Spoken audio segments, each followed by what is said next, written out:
guys, so our first question is, what tips would you recommend for reducing anxiety and stress during the upcoming study season? I'll start off with May. Yep, sure. So for me personally, I think what's most important is recognizing what works for you and finding what works for you. So often, a lot of the times, if you're trying to do all these like study skills and techniques that people have recommended but aren't actually in line with, your own like what works for you, then it can be quite stressful because you're like, why isn't it working? And so I think, like, for example, knowing like when you work best, if it's in the morning, if it's at nighttime, like don't force yourself to wake up early in the morning and start studying at like 9 a.m. if you know that's not when you're productive, because then you'll just get more stressed. You'll be like, why isn't this working? Why am I like not able to read anything? Why can't I focus? And like if you know that if after sitting down for like an hour or like an hour and a half, you just get really you start getting quite unfocused again, then like just put in breaks for yourself so that you can study and focus whilst you are studying. But then once you're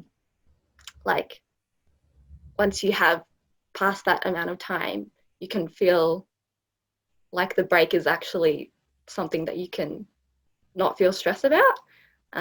So yeah, knowing yourself, giving yourself permission to take breaks, not feeling bad about taking those breaks.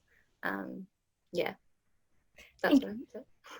Okay, we'll go with Lynn next. Mine has to do a bit with what May said. So to reduce stress, I think the most important thing is to take time for yourself. So what I've noticed, especially in high school, a lot of students tend to cram or completely clear their schedule for a whole week before the test or the exam. But the reality is that you're not going to be spending the whole week or even like the whole day studying, and that doesn't really help your anxiety or your stress. So it is to take time for yourself. If you can, talk to a friend or go out, do something. And when you come back after doing something, you'll feel more motivated and at a better place of mind to do that study you're meant to do. And of course, there's a lot of sleep, sleep well before the exam and during the exam time, as well as, just getting out and doing something for yourself rather than just studying. So that's what I think.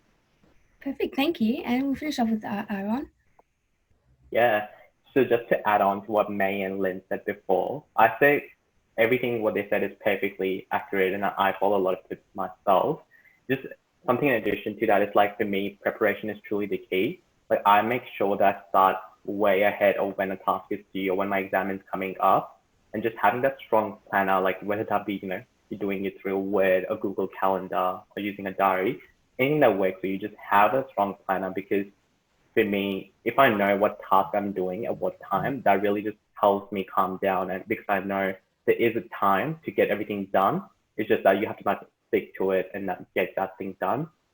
And also another one would be that make sure that you keep engaging with your friends and family, and this one is often understated as well, because during exam time, we tend to get so stressed that we tend to like lock ourselves away and like solely focus on study. But oftentimes what I found is talking to friends and like realizing everyone's in the same boat, everyone's having the same fear or like panic or like the stress. It's like that reassurance just really helps as well. Perfect, thank you. All right, we'll jump into our second question. So what was the most effective method you've implemented when studying for tests and exams? And we'll go the same order again. So May? Sure.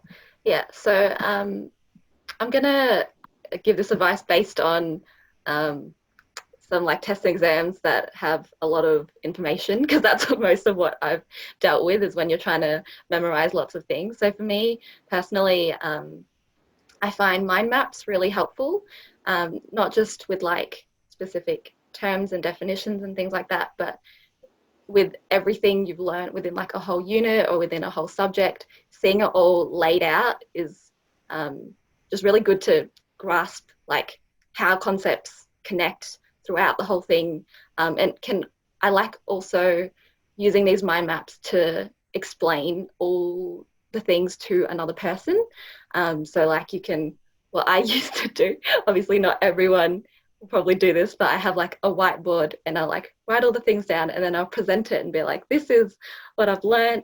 And just teaching it to another person is really great for, for your like keeping it in your memory. As much as, you can read books and do lots of like note cards and things like that, unless you actually apply the knowledge, it's not really going to like stick that well. So yeah. Great response. Lynn?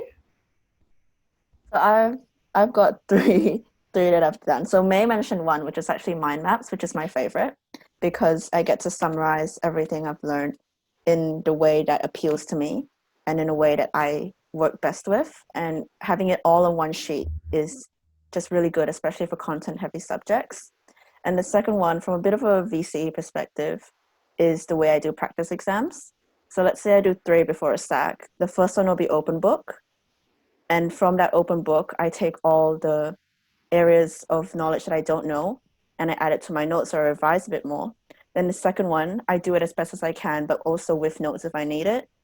And the third one, which is done as closest to the test date, is to the best of my ability with all my notes.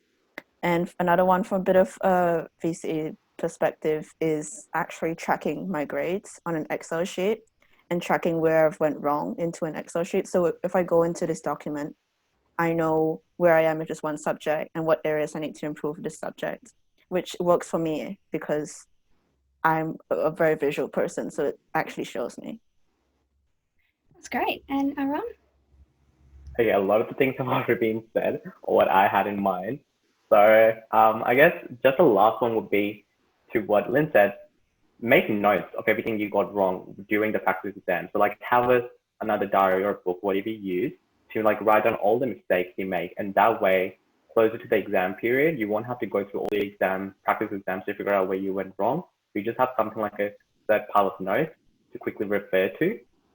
And this is something to what we said previously as well in the last question was have like a study cycle. So like for what works for me is like I usually do 15-minute work sessions following with like a 10 to 15-minute break. And those breaks reward yourself if it's something you like to do. Those are some great answers, guys. We'll jump to our third and final question. So we know that studying early is the best option, but what do you do when it's not the case and you're stressed the day before an exam? And we'll go with May. Yeah. So I think it's important to focus on what you already know and make sure that you'll be able to answer those questions correctly if you are faced with them. I don't think it's the time, unless you have like really great memory somehow, to start just trying to fill your brain with all the information. I think if you've gone to classes, even if you haven't gone to classes, you've probably learnt something during the semester. So like go over those concepts, focus on those ones, and use, I'd say, some like mnemonic devices as well to help you out, like acronyms, turn it maybe like into a song or like just some of those techniques that will get it into your brain better than just reading it on in a textbook. But also, so like try and talk it out, maybe like watch a video, listen to a recording, just try to get that information in different ways, but going over concepts already. And also, even though it seems like a bit like it just seems like I've forgotten the word for it, but just make sure as well the night before you get a good night's sleep, because you're not going to be able to focus properly and answer those questions to the best of your ability if you're rocking up with like 2 hours of sleep. Then you probably won't even get the questions that you do know correct because you've just read the questions wrong or something like that. Thank you. Lynn? Again, it's really similar to what May said. What I've kind of the day before, there's really not much you can do in terms of absorbing new information.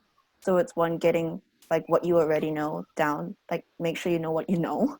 And it's kind of, it's not, to me, there's not really much you can do besides getting what you know and just revising where you've went wrong in your previous, like, let's say, exercises. And one thing I did have is that even if it's the night before, one thing that I feel that especially high school students struggle to like deal with is that tomorrow's SAC or tomorrow's exam or CAT or whatever isn't going to define you for the rest of your life, which is what they get really worked up over, and I do too. And especially as a high school student, you've really got to accept the fact that tomorrow, even if you don't feel prepared or you don't feel great about it, tomorrow's test isn't really the end of the world.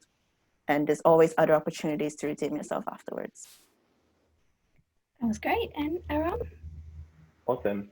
My advice was actually a little bit different to what May and Lynn said for this one. I said, like, I think although it is the last day or like the day before exam, it's quite late. It's still, you can do a lot in 24 hours. Like a lot of my time, I cram for exams in the last minute as well. So just the first thing is take a breather, really calm yourself down, because the anxiety and stress doesn't help anyone. So just like, and the fundamentals remain the same. Like you still got to plan, like set it up 5 to 10 minutes aside to plan and like how you're going to structure the rest of your day, and really make sure you figure out what you're good at and what your weak areas are, and then focus with things that you're the most uncomfortable with, because I found those are your weakest points. And once you get those down and like knock them out of the park, everything else just seems so much more doable, and you will have the mindset to be able to like, get through the rest of the day and really just get everything else done. And even though it is the last day, I still recommend people to do practice exams if you haven't already, and just like do one, if not anything else, just do that one practice exam, try to really dissect it and understand the structure of the exam, what sort of like pick up on what topics are more relevant or coming up more, and that should set you up well for the next day. Perfect. Well, I'd like to thank everyone for joining us today and answering these questions. I loved all the responses.